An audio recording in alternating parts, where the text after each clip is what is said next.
Okay, what is the problem with Bible commentaries? Let's get into it. So have you ever wondered about the history of certain Bible characters or places, etc.? Is it challenging for you to put yourself into the context of the Bible?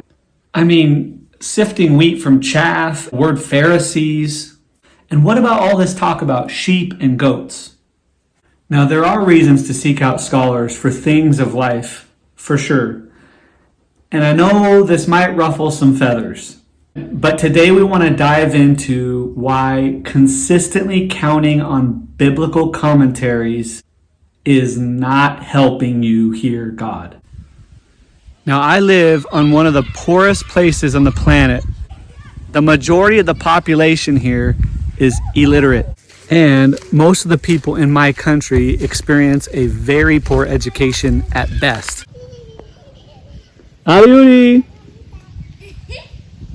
Aliuli! In fact, the specific people group that I serve are well under 5% total in those who finish even their elementary years of education. So why do I stress that? Because I am now watching many of them learn and grow to mature in God, more maturity than many biblical leaders and believers that I have known for decades. Sadly, in fact, many of those leaders are actually deconstructing their faith journeys and many of the things that they learned growing up.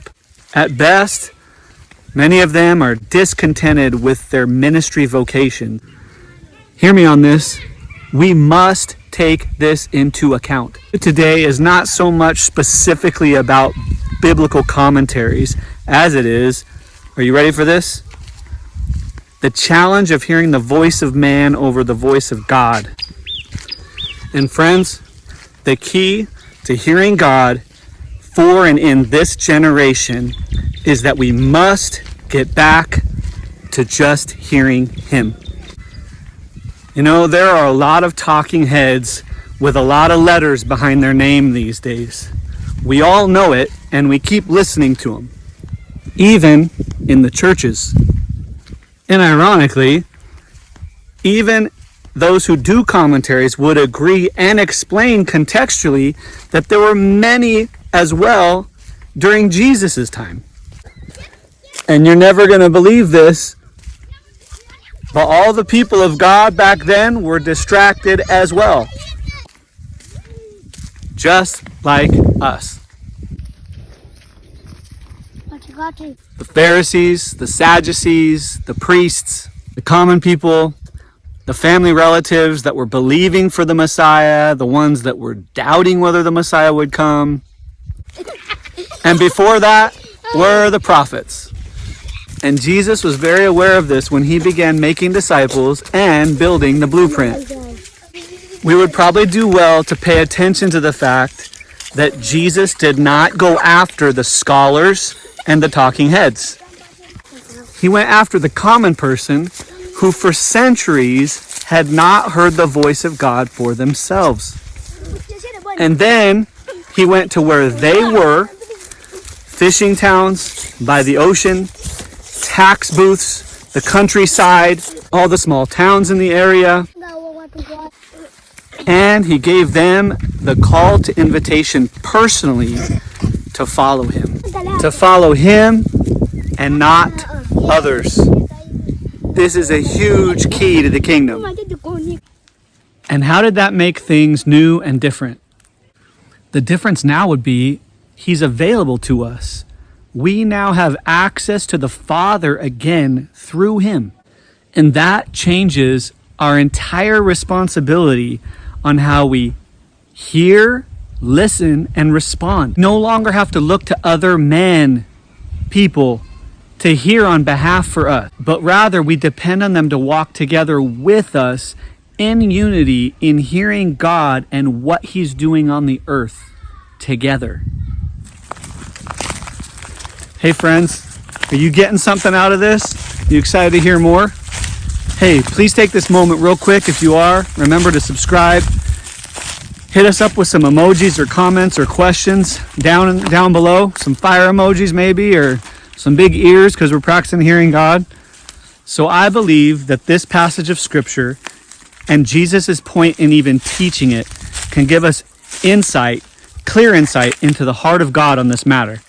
And it can help free us from the classroom-only mentality and the deception it brings to hinder us from building a relationship of confidence with God Himself. Let's read this together from the book of Matthew, chapter 16. Peter confesses Jesus as the Christ. Now when Jesus came into the district of Caesarea Philippi, he asked his disciples, "Who do people say that the Son of Man is?" And then they said, "Well, some say John the Baptist, others say Elijah, and others Jeremiah or one of the prophets."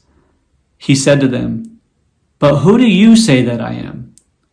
Simon Peter replied, "You are the Christ, the Son of the living God."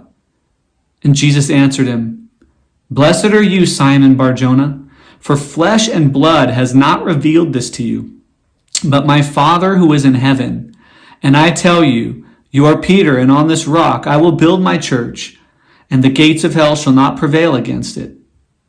I will give you the keys of the kingdom of heaven, and whatever you bind on earth shall be bound in heaven, and whatever you loose on earth shall be loosed in heaven." Then he strictly charged the disciples to tell no one that he was the Christ. When we just read the scripture just now, did you catch what he says to Peter and the disciples? I have given you the keys to the kingdom. This moment with Peter was so big. This question that Jesus asked was so momentous when it comes to us hearing God and doing what God has called us to do. Jesus literally says, "Who do all the people outside of you say that I am?" And then he says, now forget all of that. Who do you say that I am? And the moment that Peter answers the right way, he says, my Father in heaven gave you that response, not your flesh. In other words, just like this video about flesh, soul, and spirit that we talked about, talks about how the Spirit of God is who speaks to us. That's what happened. Jesus, by his Spirit, gave Peter the answer. The Father agreed with it and told Peter what to say. And Peter, not in his flesh, not in his soul, not in the voice of man, said, "You're the Christ, the Son of the living God." And then after that, he said, I'm going to build my church on this truth, that he's the Christ, the Son of God. And then he said, the keys to the kingdom are in there. We have to stop and pause and say to ourselves, if Jesus said, it's super important that what the Father gives us and what he says is the most crucial thing for us in hearing his voice, in hearing what to do in the kingdom of God, and that the keys are in that. Man, we really need to listen and pay attention to this passage of Scripture. So, am I saying just stop listening to commentaries? Yes. If you are depending on them for your wisdom and understanding and obedience, then yes. In this other video that I'll post right here, you could come back after you watch this and rewatch it. I shared my testimony of what I did in this process. I spent years and years and years chasing after biblical leaders and proper biblical books and biblical leadership and wanting to be successful in the marketplace and wanting to live a life of Christ out in the world and all of that. And in that process, I read so many books. And you know what? I went to church services where I took notes, and I did learn a lot from commentaries and things like that. But it came to a point where I began to not see the kingdom of God being lived out in people's lives. And I started becoming very, very jaded to hearing the voice of man. And I began to realize I'm hearing everybody else but him. And in that video, I share that I spent the better part of a year only reading the Bible. I tuned out every other thing in my life, and I only read the Bible. And in that process, during that time, the Lord honed me in on the book of John, chapter 1, and I kept reading it, And I learned in that time that what Jesus said is true. Man does not live by bread alone, but by every word that proceeds from the mouth of God. And in that time, the amount of wisdom that I gained from asking God for his wisdom, which the book of James says he gives out lavishly for those who ask it, was way beyond my own intellect and what I could have gotten, even from schools and scholars. And I'm not knocking them. These are my brothers and sisters out there. But what I'm saying is, when the only voice you're hearing is man, it's very hard to hear the one voice you want to hear, God's. And truly, if you're going to these people to learn about historical context and facts like that, great, learn away. But focus on hearing his voice first. Trust me. The other day, I saw a video on a YouTube channel that I follow semi-consistently and that I do hope does well. But I found something in the video that just made me cringe. YouTuber was talking about personal time reading the Bible, and in the process said that when they get done with their 20 minutes of reading or whatever, they look and see what's popping off the page to them. And when they do, they Google that phrase or word, and then, this is the part that made me cringe, and then type in this person's name after it and Google it and get the commentary. And man, I've heard this person say it multiple times on this video, and I was just like, oh. The YouTuber's intention to help people grow and hear God is pure. But they're actually crippling the person watching the video because it's breeding a bad habit of laziness in training your ear and your spirit to hear God. Over 100,000 people watched this video. And though 90% of the video was solid truth and good stuff, that one part alone could delay people for years from hearing God the very way that they desire, simply because it puts them in a mode of dependency on the voice of man instead of God. In the nearly 15 years that I have been obeying the Lord since he told me to wait, listen, pray, and journal the way he did, I have been able to hear unfathomable wisdom that I couldn't have created and that no commentary ever could have taught me. The one unfortunate thing about commentaries, even though I appreciate and honor and respect most of these brothers, I did not come on here to try to come against them. These are brothers in Christ. These are people that brothers and sisters in Christ. These are people that love the Word of God. In fact, this isn't anything about them in that sense. It's the process of going to someone other than God to hear from them. I'm talking about the voice of man versus the voice of God. And there is not one commentary out there that can absolutely help us hear God better for ourselves. That one thing alone, hearing God, is something that we have to practice and train over time ourselves to do. So friends, what's my final question for us today to chew on together? It's the same one that Jesus asked Peter. Who do you say that I am? Not Ian. He is. God is. Jesus is who to you? Who do you say that he is in your life? Are you truly following him or someone else's voice for your faith when it comes to hearing God?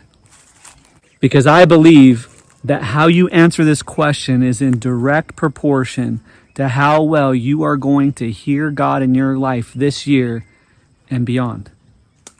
So thanks for coming on the short walk with me today and letting us talk about why biblical commentaries might not be helping you hear God. Hey, as we wrap it up, if you have not joined the community yet, there are other people like you that are asking questions about God and their faith and growing and maturing.